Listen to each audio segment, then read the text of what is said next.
Good evening बच्चों, कैसे हो? गुड। बहुत एक्साइटमेंट चल रही होगी, आपका रिजल्ट आने वाला है। हो सकता है कि मेरी इस लेक्चर लेते लेते ही आपके पास मैसेज आ जाए कि रिजल्ट इज़ डिक्लेयर्ड, और जो आपके पास डिजिटल लॉकर में आपका रिजल्ट आना है और रिजल्ट आ भी चुका होगा। So good luck. I hope कि everybody will get a good result और सबके अच्छे मार्क्स आएंगे। बच्चों देखिए, आपने ऑनेस्टली 10th में मेहनत की। 10th के जितने भी सब्जेक्ट थे आपने ऑनेस्टली पढ़े, और जो जो आप सीख सकते थे वो सब कुछ आपने सीखा, और जितना कुछ आप कर सकते थे वो सब कुछ आपने किया, और फिर जाकर आपने अपने फाइनल एग्जाम दिए। अब आपका उसका रिजल्ट आ रहा है। चिंता की कोई बात नहीं है, अच्छी मेहनत की है, अच्छा रिजल्ट आएगा आपका। तो सब बच्चों ने मुझे कल अपना अच्छा रिजल्ट बताना है। All the best for it बच्चों। दिस इज माई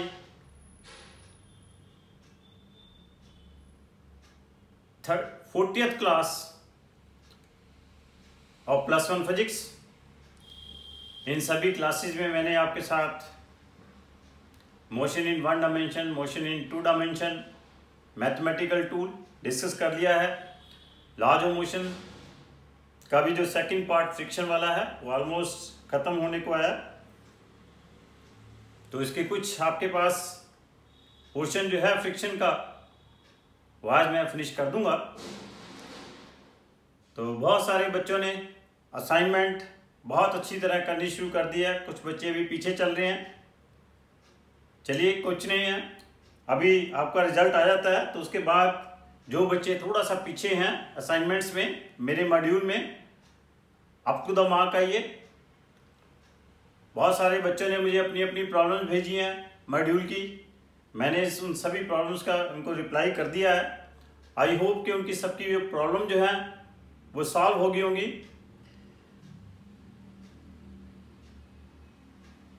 सो बच्चों, अभी मैं आपको विद इन 1 और 2 डे जितना भी हमने पीछे कुछ किया है उसका एक टेस्ट शेड्यूल दूंगा। एक एक करके हम, जैसे पहले सबसे पहले हम डिफरेंशिएशन किया था तो डिफरेंशिएशन का टेस्ट लेंगे, फिर इंटीग्रेशन किया है, then I will take the test of integration. Test लेने से पहले मैं आपकी कुछ थोड़ी थोड़ी प्रॉब्लम भी टेकअप करूंगा, और हो सकता है कि मैं आपकी इन सब की फिर एक बार डिफरेंशिएशन है जैसे उसके ऊपर कुछ आपको प्रॉब्लम्स करवा दूं, इंटीग्रेशन का टॉपिक है आपकी भी प्रॉब्लम्स टेकअप कर दूं, और साथ में आपको कुछ प्रॉब्लम्स करवा दूं। फिर आपके साथ मैंने वेक्टर्स डिस्कस किया था। वेक्टर्स के हो सकता है एक टेस्ट लूँ या 2 पार्ट्स में टेस्ट लूँ। तो जैसे ही वेक्टर्स का टेस्ट लूँगा आपकी प्रॉब्लम्स भी टेकअप कर लूँगा, और आपके साथ कुछ और प्रॉब्लम्स भी मैं आपके साथ डिस्कस कर दूँगा। थर्ड फोर्थ जो टेस्ट होगा आपका, मैंने मोशन इन 1 डायमेंशन आपके साथ करवाया था। हो सकता है कि मोशन इन 1 डायमेंशन के भी 2 पार्ट्स में हम टेस्ट ले लें। और उसके बाद मैंने आपके साथ प्रोजेक्टाइल डिस्कस किया था, फिर आपके साथ प्रोजेक्टाइल का टेस्ट लेंगे, देन लॉज ऑफ मोशन, फिर लॉज ऑफ मोशन का टेस्ट होगा, और लॉज ऑफ मोशन तक हम एक बार सारे टेस्ट आपके कंडक्ट कर लेंगे। उसके बाद फिर नए टेस्ट शुरू करेंगे, फ्रिक्शन, देन आगे आगे जो टॉपिक चलते रहेंगे, फिर हम टेस्ट करते रहेंगे। तो आपने टेस्ट के लिए भी अब जल्दी ही तैयार रहना है। सो बच्चों, मैंने क्या बताया था कि what is the friction. Friction देखिए बच्चों, एक ऐसा आप इसको ये नहीं कह सकते कि it is always opposing motion, कि मोशन को अपोज करता है। एक्चुअली क्या, it is a necessary evil. Friction की एडवांटेज भी है, डिसएडवांटेज भी है, नो डाउट। कि हम जब फ्रिक्शन को डिफाइन करते हैं कहते हैं it is an opposing force. क्या कहते हैं, क्या कहा था कि friction is nothing, it tends to oppose the relative motion. कि whensoever कि कोई body tries to move over the surface of another body, in that case क्या होता है, उन दोनों के बीच में क्या एक अपोजिंग फोर्स एग्जिस्ट करती है जो कि उसके मोशन को अपोज करती है। That is called friction. दो तरह की मैंने फ्रिक्शन बताई थी, एक्सटर्नल फ्रिक्शन, इंटरनल फ्रिक्शन। इस चैप्टर में सिर्फ हम एक्सटर्नल फ्रिक्शन डिस्कस कर रहे हैं। अभी एक चैप्टर आएगा प्रॉपर्टी ऑफ मैटर, वहां पे इंटरनल फ्रिक्शन डिस्कस करेंगे, जिसे मैंने विस्कस ड्रैगिंग फोर्स कहा था कि frictional force existing between the different layers of the liquid, that is the internal friction. और सॉलिड सरफेसेस के बीच में आपके पास जो अपोजिंग फोर्स है that is the external friction. तो क्या कहा था कि सपोज कर लीजिए एक बॉडी है किसी रफ सरफेस के ऊपर पड़ी हुई है, तो आप जब वो बॉडी के ऊपर आप फोर्स अप्लाई करते हो तो उन दोनों सरफेसेस के बीच में आपके पास एक अपोजिंग फोर्स डेवलप हो जाती है, that is the frictional force. इसके मैंने दो कारण बताए थे आपको। पहला कारण तो मैंने ये कहा था कि ऐसे कोई भी आपके पास दो सरफेस नहीं है जो कि आपके पास क्या हो, कंप्लीटली स्मूथ हो। हमेशा दो सरफेसेस के बीच में इरेगुलरिटीज रहती हैं, और जब भी दो सरफेसेस आपस में कांटेक्ट में आते हैं तो ये जो इरेगुलरिटीज हैं they are interlock with each other. ये इरेगुलरिटी जो है इंटरलॉक हो जाती हैं, जिस कारण व्हाट हैपन्स कि आप जब एक सरफेस दूसरे सरफेस के ऊपर एक बॉडी को सरफेस के ऊपर मूव कराना है, एक्सटर्नल फोर्स अप्लाई करते हैं, तो पहले तो क्या आपको उन इरेगुलरिटीज को क्या करना पड़ता है, ब्रेक करना पड़ता है, उन इंटरलॉकिंग को ब्रेक करना पड़ता है। तो उस इंटरलॉकिंग को ब्रेक करने के लिए आपको जो एडिशनल फोर्स अप्लाई करेगा what is that, that is the frictional force. But according to this view, old view, कि जितनी ज्यादा इरेगुलरिटीज होगी उतनी ज्यादा फ्रिक्शनल फोर्स होगी, मींस कि जितना ज्यादा सरफेस एरिया होगा उतनी ज्यादा इरेगुलरिटीज होगी, उतनी ज्यादा फ्रिक्शनल फोर्स होगी। It means that frictional force is depending upon area. Second, जितने ज्यादा सरफेस स्मूथ हो जाएंगे, एक्सट्रीमली स्मूथ हो जाएंगे, तो फ्रिक्शनल फोर्स खत्म ही होनी चाहिए, क्योंकि इरेगुलरिटीज वहां पे नेग्लिजिबल हो जाएगी। बट दोनों ही ये चीजें क्या है, एक्चुअली दोनों ही चीजें होती नहीं है। फ्रिक्शनल फोर्स जो है that is independent of the area of the two surfaces in contact with each other. Second, when two surfaces are extremely smooth, in that case frictional force increases. So, it means that this theory is not up to the mark, and a new theory was developed that is called modern theory. According to this modern theory, the friction is due to the intermolecular surfaces between the two surfaces. जो दो surfaces के बीच में intermolecular forces है उसके कारण frictional force exist करती है। और दोनों ही चीजें जो कि मॉडर्न थ्योरी में हमारे पास एक्सप्लेन नहीं कर पाए कि how frictional force is independent of the area, क्योंकि क्या intermolecular forces is not depending upon the area. Secondly, क्या होता है कि जब दो सरफेसेस कंप्लीटली एक्सट्रीमली स्मूथ हो जाएंगे उस समय इंटरमोलिकुलर फोर्सेस इंक्रीज कर जाती है, जिसे हम कोल्ड वेल्डिंग कहते हैं। तो both limitations of the old view is explained in this modern view.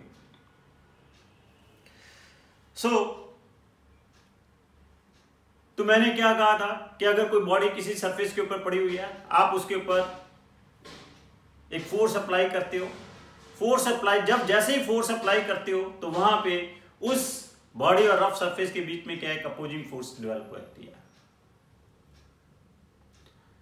और एक बड़ी इंपॉर्टेंट बात बतलाई थी मैंने, जब तक ये बॉडी मूव नहीं करती, ये जो अपोजिंग फोर्स की वैल्यू है ये जो फ्रिक्शनल फोर्स की वैल्यू है उसी के इक्वल है जितनी आपने फोर्स अप्लाई की है। Applied force is equal to क्या है, और frictional force is equal to क्या है, अप्लाइड फोर्स के इक्वल है। मींस अगर आपने 10 न्यूटन फोर्स अप्लाई किया तो फ्रिक्शनल फोर्स भी क्या होगी, 10 न्यूटन होगी। कब तक है, जब तक बॉडी मूव नहीं करती। अगर आपने 20 न्यूटन फोर्स अप्लाई की है तो आपके पास फ्रिक्शनल फोर्स भी क्या है, 20 न्यूटन है, अगर बॉडी मूव नहीं कर रही है। When no force is applied, no frictional force we are saying। और इस फ्रिक्शनल फोर्स को हमने क्या कॉल किया था, स्टैटिक फ्रिक्शन कॉल किया था। और मैंने ग्राफ प्लॉट किया था अप्लाइड फोर्स और फ्रिक्शनल फोर्स के बीच में। क्या कहा था कि जैसे जैसे आपके पास अप्लाइड फोर्स इंक्रीज करती है, स्टैटिक फ्रिक्शन भी इंक्रीज करती है। तो जिसके कारण मैंने स्टैटिक फ्रिक्शन को क्या कहा था कि it is known as self adjusting friction. So this static friction is called self-adjusting friction। Clear. और एक स्टेज ऐसी आ जाती है कि स्टैटिक फ्रिक्शन और अप्लाइड फोर्स इतनी ज्यादा हो जाती है कि at that stage the body just start moving, and that उस स्टेज के ऊपर स्टैटिक फ्रिक्शन की वैल्यू मैक्सिमम हो जाती है, and that maximum value of static friction is called limiting value of static friction. What it is called, limiting value of static friction. और उसके बाद द बॉडी स्टार्ट मूविंग। जब body उसके बाद मूव करना शुरू कर देती है, एक कांस्टेंट फ्रिक्शनल फोर्स उसके बाद एग्जिस्ट करती है, जिसे मैंने क्या कॉल किया था, काइनेटिक फ्रिक्शन कॉल किया था। और क्या कहा था कि दिस काइनेटिक फ्रिक्शन क्या है, it is lesser than the limiting value of static friction, but it can be greater or lesser than the static friction. Clear. फिर मैंने क्या कहा था कि ये जो फ्रिक्शनल फोर्स है it is directly proportional to the normal action. जो दोनों सरफेसेस के बीच में नॉर्मल एक्शन है उसके डायरेक्टली प्रोपोर्शनल है, और this frictional force is equal to mu into capital R. Here mu is called coefficient of limiting value of static friction. In case of body is moving then this mu is the mu के coefficient of kinetic friction. अगर body roll कर रही है तो उस case में क्या रखना, very very important, in that case frictional force is directly proportional to normal action and inversely proportional to the radius of that spherical body.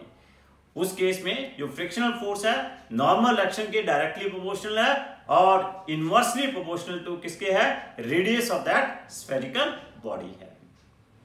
और in that case frictional force is equal to क्या था, that is equal to mu r into capital R divided by small r। mu r is the coefficient of rolling friction। I told you mu is greater than mu k is greater than mu r। coefficient of rolling friction की value सबसे ज्यादा है, coefficient of limiting value of static friction की value सबसे ज्यादा है। coefficient of limiting value of static friction and coefficient of kinetic friction both are dimensionless quantity, but coefficient of rolling friction is having the dimensions of length। ये आपके पास एक chapter है units and dimensions, इसके बाद मैंने यही chapter आपके साथ शुरू करना है।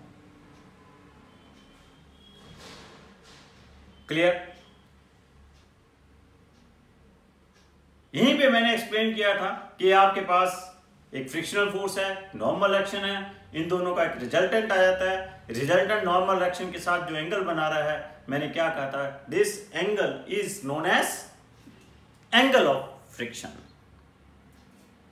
And tangent of this angle of friction किसके बराबर आ गया था, that is equal to the coefficient of limiting value of friction. tan theta is equal to क्या आ गया था, म्यू। यहां पे दो चीजें मैंने एक्सप्लेन की थी कि अगर कोई बॉडी रफ सरफेस के ऊपर पड़ी हुई है, अगर आपने उस बॉडी को पुल करना है और वो पुलिंग फोर्स किसी एंगल थीटा के ऊपर एक्ट कर रही है, in that case the force required just to pull the body on this rough, just pull करनी है, एक्सेलरेट नहीं कराना है, जस्ट पुल करनी है। तो इस केस में जो पुलिंग फोर्स है वो किसके इक्वल आ जाती है, that is equal to mu mg divided by cos theta minus mu sin theta. That is the pulling force required just to pull the body on a rough surface.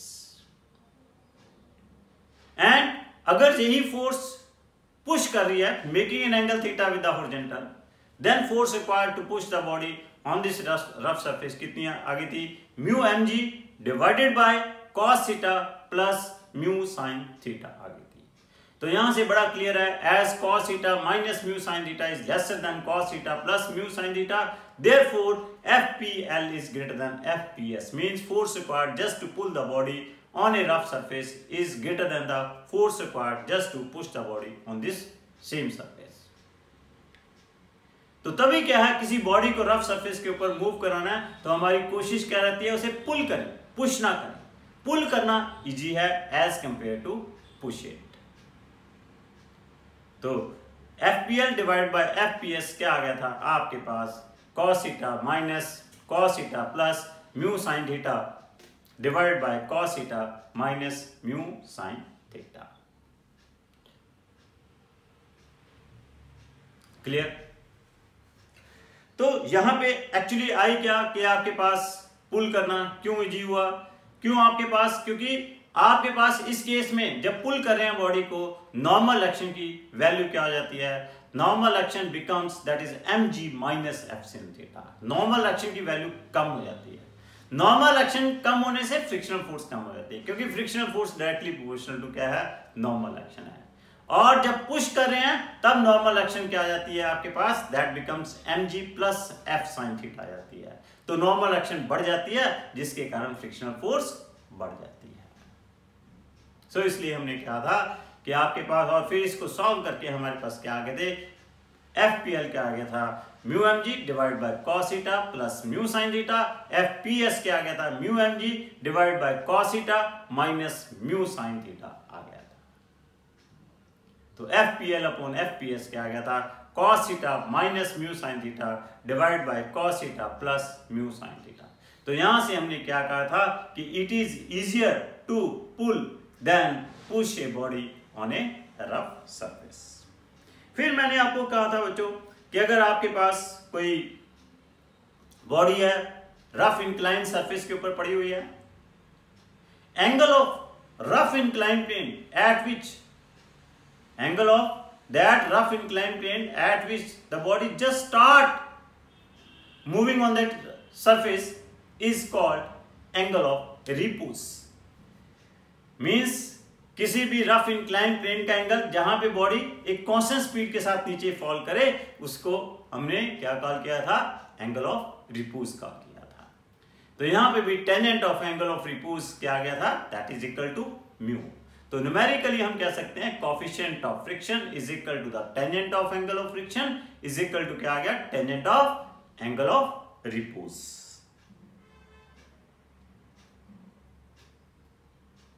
After that I told you कि अगर इस incline plane का angle greater than angle of repose है, तब आपके पास ये body इस rough surface incline plane के ऊपर एक्सेलरेट करेगी। और उस एक्सेलेरेशन की वैल्यू मैंने क्या बताई थी, g into sine beta minus mu cos beta बताई थी।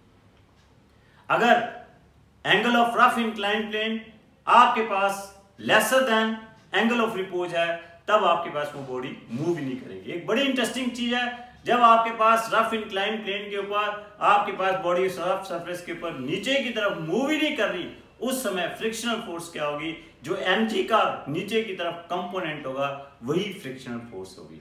mg sin theta will be here frictional force.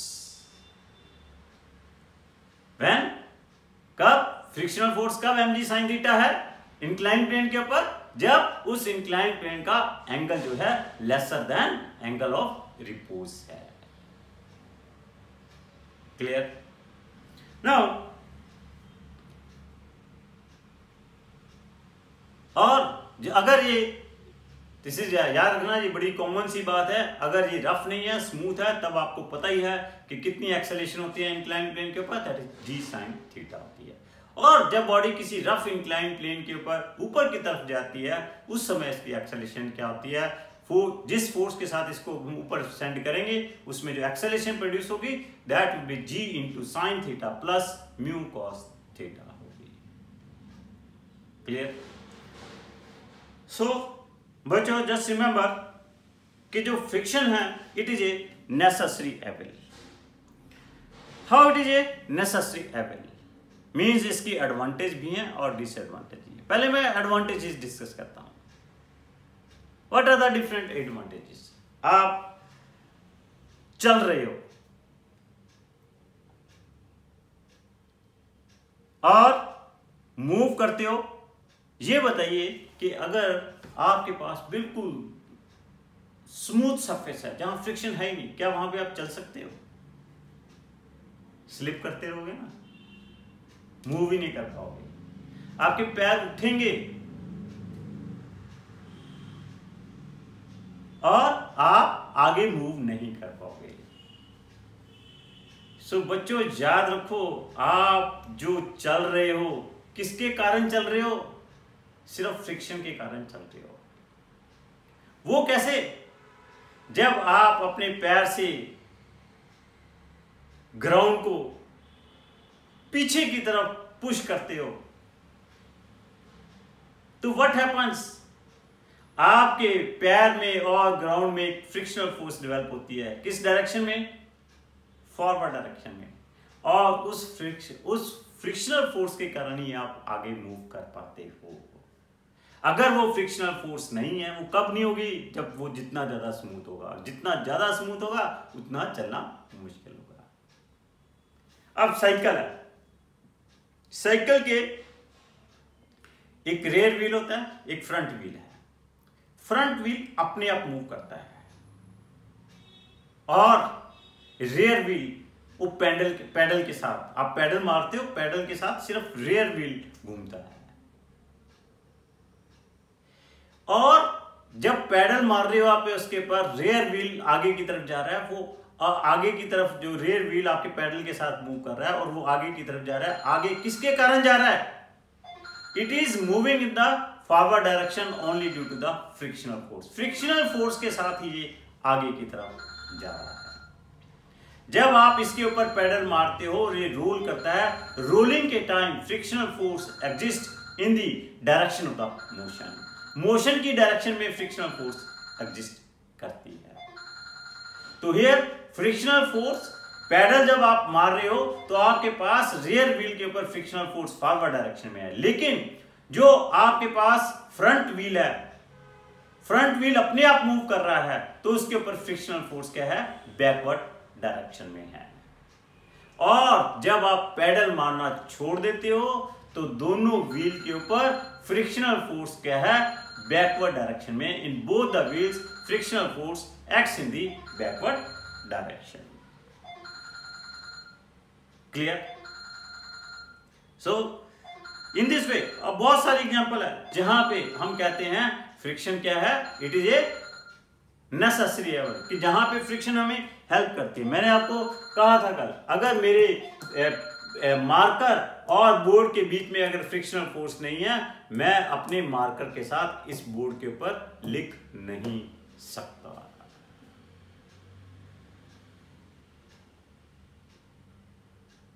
Clear?